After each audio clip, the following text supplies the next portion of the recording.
Hey, girl. What you doing?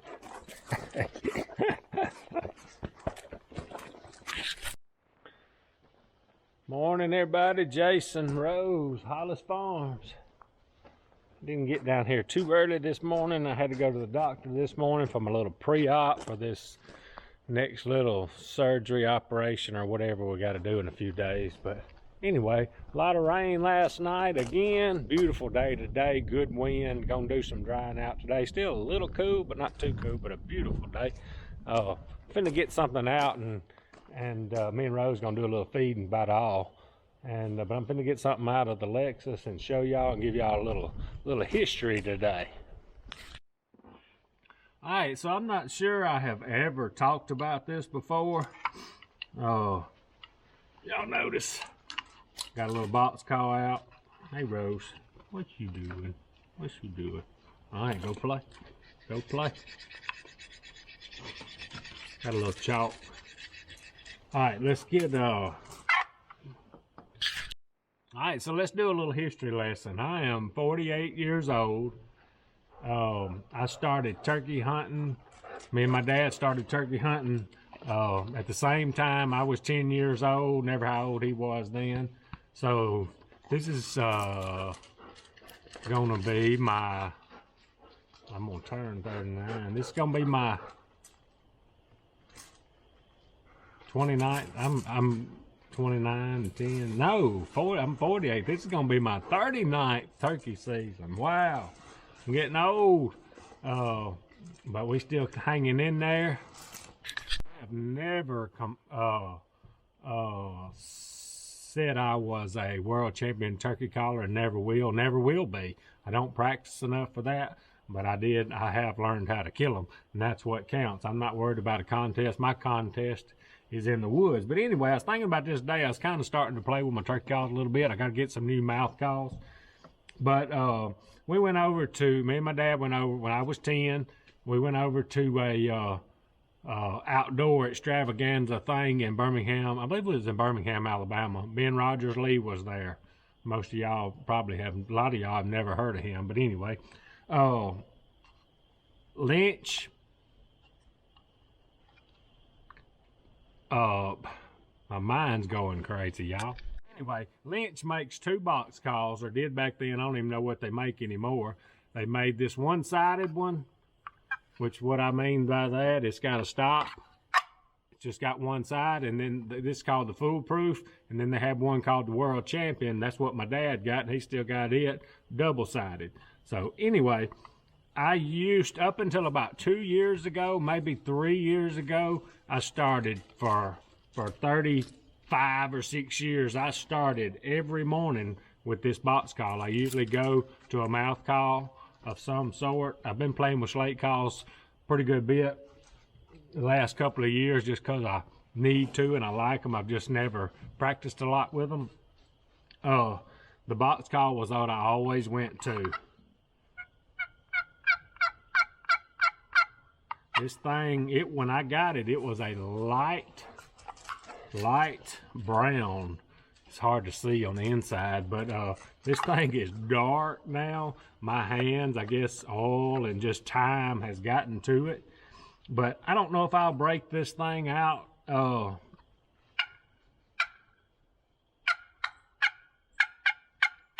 This year, but I saw it, and I don't want to knock on wood. I don't want to jinx myself, but I have never cracked it. That's why I put it up. It's been so long. It's got a little hook on top where a little eyelet where you could put a rubber band to a little pressure on it. I never liked that, but that's the only, it's bent over a little bit. But I'm telling you, this thing has made a lot of turkeys gobble. So what we say, 39? Yeah, 39 years old, and it still sounds good.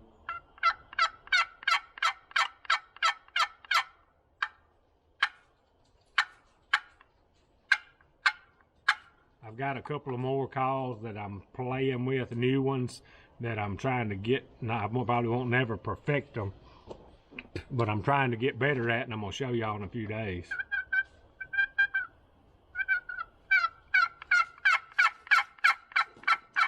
What do you think, Rose?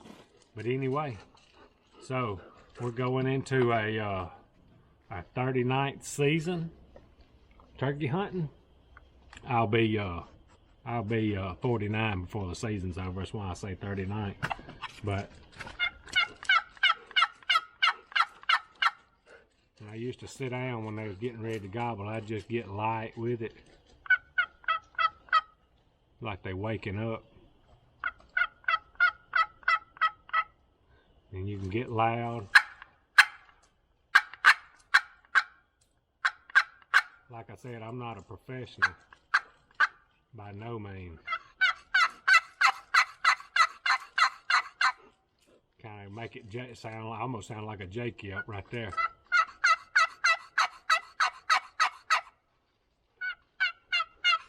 Or you can stay back here and get pretty high with it.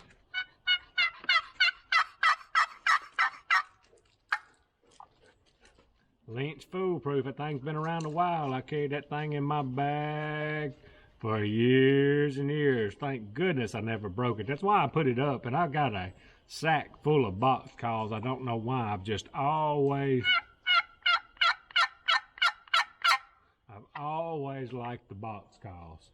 And always got some sort of box call with me. But I got a new one that I don't know if I've ever carried to the woods, but I really like the design. And like I said, I'm working on kind of perfecting it, and then I'm gonna let y'all hear that. We'll run it one day.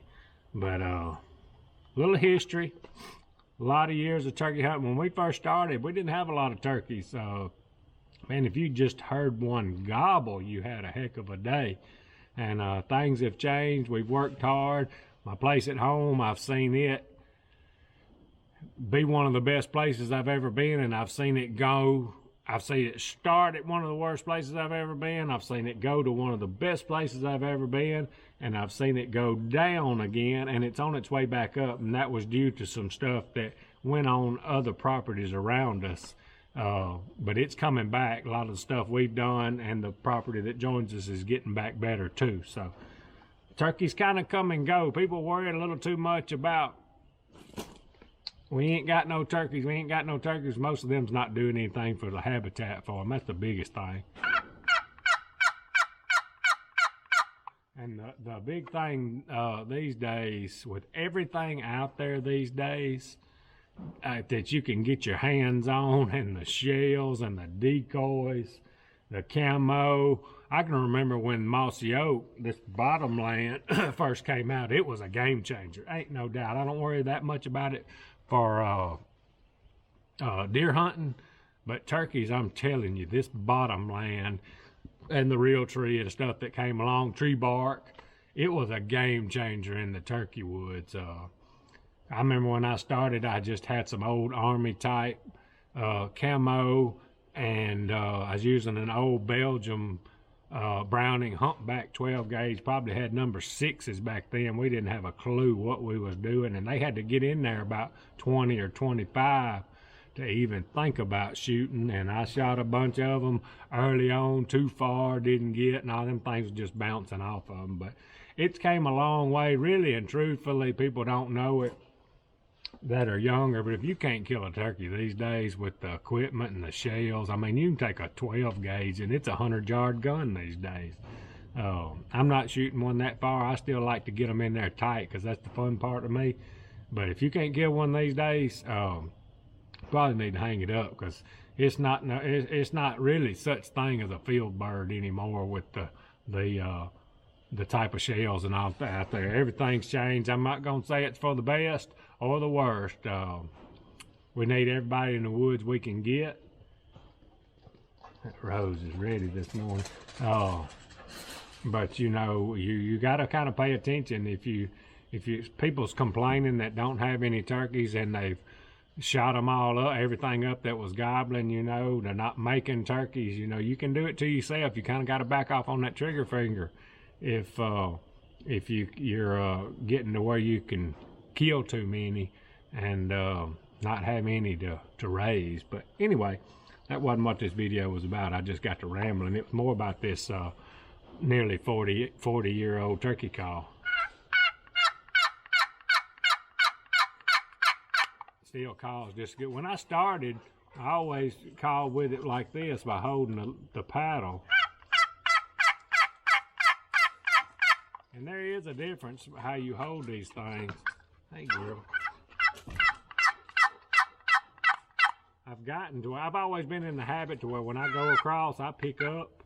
But if I'm teaching somebody like Cody or Cece and them, I just tell them to leave that thing down there, drag it back, never pick it up.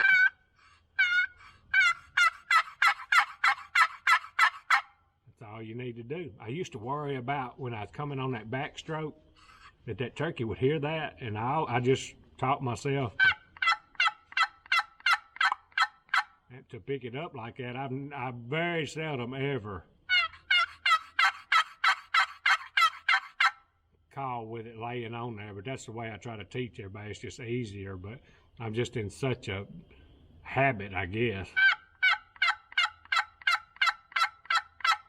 I pick it up every time. But anyway, nearly 40-year-old turkey call. Appreciate y'all watching. Out of here.